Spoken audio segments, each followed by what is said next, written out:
దేశవ్యాప్తంగా petrol diesel ధరలు మరోసారి పెరగడంతో సామాన్యుడి జేబుకి భారీగా భారం పడుతోంది. ఈ వారంలోనే రెండోసారి ఇంధన ధరలు పెరగడం ప్రజల్లో తీవ్ర ఆందోళనను కలిగిస్తోంది.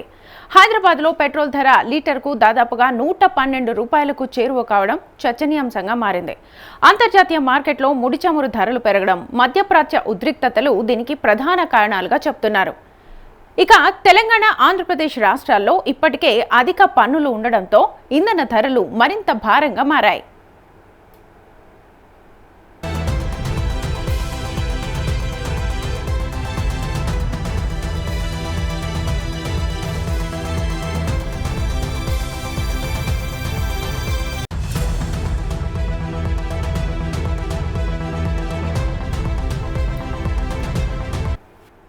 ఇక దేశంలో ఎక్కడ పెట్రోల్ ధరలు ఎక్కువగా ఉన్నాయి, ఎక్కడ తక్కువగా ఉన్నాయి?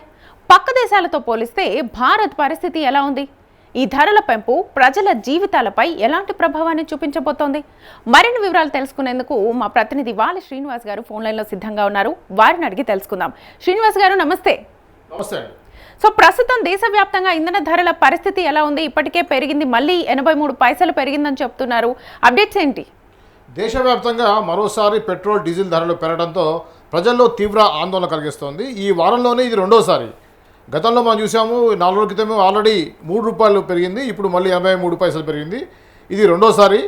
ఈ పెంపు కావడం అనేది కొద్దిగా ఆలోచించాల్సిన విషయమే. హైదరాబాద్లో లీటరు పెట్రోల్పై సుమారుగా 90 పైసల దాకా పెరిగింది. అంతర్జాతీయ మార్కెట్లో ముడి చమురు ధరలు భారీగా పెరగడం వల్ల ఆయిల్ కంపెనీలు ఈ నిర్ణయం తీసుకున్నారని చెప్తున్నారు. రైట్ శ్రీనివాస్ గారు, ప్రస్తుతం 4 ఏళ్ల తర్వాత మీరు అన్నట్టుగా వరుసగా ధరలు మళ్ళీ పెరిగింది. సో ప్రజలకు ఒక రకంగా షాక్ ఇస్తున్నట్టుగా చెప్పొచ్చు. అంతర్జాతీయంగా పరిస్థితులు ఎలా ఉన్నాయి అసలు? ప్రస్తుతం మధ్యప్రాచ్య ఉద్రిక్తత ప్రభావంతో క్రూడ్ ధరలు భారీగా పెరిగాయి. ఇరాన్ ప్రాంతంలో నెలకొన్న ఉద్రిక్తత పరిస్థితులు, సరఫరాలో భయాలు కారణంగా బ్యారెల్ ధర $110 చేరువైంది. దీంతో భారత్ ఆయిల్ మార్కెటింగ్ కంపెనీలు కూడా ధరలు పెంచక తప్పలేదని చెప్తున్నారు. శ్వేత, రైట్. ఇప్పుడు మనం తెలుగు రాష్ట్రాల పరిస్థితి చూస్తే, హైదరాబాద్ విషయానికి వస్తే తెలంగాణలో పరిస్థితి అసలు ఎలా ఉంది? ప్రత్యేకించి ప్రజల మీద ఇది ఎలాంటి ప్రభావాన్ని చూపిస్తుంది? తెలంగాణలో ఇప్పటికే వ్యాట్ అధికంగా ఉండటంతో దేశంలోనే ఎక్కువ పెట్రోల్ ధరలు ఉన్న రాష్ట్రాల్లో ఒకటిగా తెలంగాణ ఉంది. హైదరాబాద్లో ప్రస్తుతం పెట్రోల్ ధర $111 దాటింది. డీజిల్ కూడా 99 రూపాయల దిశగా వెళ్తుంది. దీంతో ఆటోలు, క్యాబ్ ఛార్జీలు పెరిగే అవకాశం ఉంది. ఆర్టీసీ ఛార్జీల పెంపుపై కూడా చర్చ జరుగుతూ ఉంది. కూరగాయలు, సరుకుల రవాణా ఖర్చులు పెరుగుతున్న పరిస్థితి ఉంది. కాబట్టి నిత్యావసర వస్తువులు కూడా పెరిగే అవకాశం కనిపిస్తుంది. మధ్యతరగతి కుటుంబాలపై అదనపు భారం స్పష్టంగా కనిపిస్తుంది. శ్వేత, రైట్. ఇప్పుడు ప్రస్తుతం ఆంధ్రప్రదేశ్ పరిస్థితి ఎలా ఉంది శ్రీనివాస్ గారు? అంటే ప్రత్యేకంగా రైతుల మీద ఇది ఎంతవరకు ప్రభావం చూపే అవకాశం ఉంది? ఏపీలో కూడా పరిస్థితి దాదాపుగా ఇలానే ఉంది.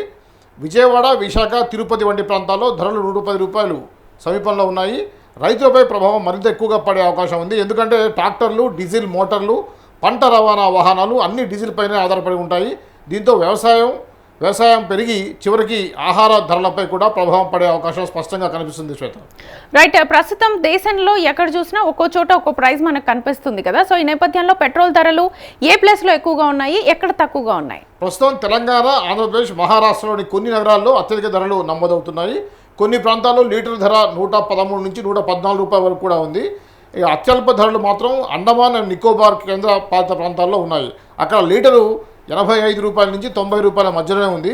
ఇది ప్రధానంగా స్థానిక పన్నుల వ్యత్యాసం, అలాగనే ట్రాన్స్పోర్టేషన్ ఛార్జెస్ మీద డిపెండ్ అయి ఉంటుంది. శ్వేత, రైట్. ఇప్పుడు పక్క దేశాలతో పోలిస్తే భారత్లో ప్రస్తుతం ఎలా ఉంది? ఎందుకంటే ఇంతకుముందు బీజేపీ కూడా చెప్పింది పక్క దేశాల్లో ఇంకా ఎక్కువగా పెరుగుతుంది, మన ప్రాంతంలో మాత్రమే కొంచెం తక్కువ ఉంది అని చెప్తూ ఉన్నారు. శ్వేత, ప్రస్తుతం ఏంటంటే పాకిస్తాన్లో ప్రభుత్వ సబ్సిడీలు ఎక్కువగా ఇస్తుంది. అందువల్ల కొన్ని ప్రాంతాల్లో భారత్ కంటే ధరలు చాలా తక్కువగా ఉన్నాయి. బంగ్లాదేశ్లో కూడా ధరలు భారత్కి దగ్గరలోనే ఉన్నాయి. శ్రీలంక ఆర్థిక సంక్షోభ ప్రభావంతో ఇంకా అధిక ధరలే కొనసాగుతున్నాయి. నేపాల్, భారత్ నుంచే దిగుమతులు ఎక్కువగా జరగడంతో ధరలు దాదాపుగా సమాన స్థాయిలో ఉన్నాయి. ఇప్పుడు భారత్ను పొరుగు దేశాలతో పోలిస్తే భారత్లో $98 నుంచి $114 దాకా ఉంది. అదే పాకిస్తాన్లో అయితే తక్కువ వచ్చేసి $80, అత్యధికంగా $95 ఉంది. అలానే బంగ్లాదేశ్లో అత్యల్పము $95, అత్యధికం $105 ఉంది. శ్రీలంకలో $110 నుంచి $120 వరకు ఉంది. నేపాల్లో $105 నుంచి $115 ఉంది. ఇది ప్రస్తుతం ఉన్నటువంటి అంతర్జాతీయ పరిస్థితి. మన చుట్టుపక్కల దేశాలకు మనకి పోలిస్తే ఆ విధంగా 10 నుంచి 25 రూపాయలు మనకంటే కూడా పాకిస్తాన్, బంగ్లాదేశ్లో తక్కువగా కనిపిస్తుంది శ్వేత. రైట్, థ్యాంక్ యూ శ్రీనివాస్ గారు. సో మొత్తానికి దేశవ్యాప్తంగా పెరుగుతున్న పెట్రోల్ డీజిల్ ధరలు సామాన్యుడి జీవితం మీద తీవ్ర ప్రభావాన్ని చూపించే పరిస్థితి కనిపిస్తోంది. ఇటు రవాణా ఖర్చులు పెరగడం వల్ల కూరగాయలు, నిత్యావసర వస్తువుల ధరలు కూడా మరింతగా పెరిగే అవకాశం ఉందని నిపుణులు అయితే హెచ్చరిస్తున్నారు. ప్రత్యేకంగా తెలంగాణ, ఆంధ్రప్రదేశ్ రాష్ట్రాల్లో ఇప్పటికే అధిక ఇంధన ధరలు ఉండడంతో ప్రజలపై అదనపు ఆర్థిక భారం పడనుంది.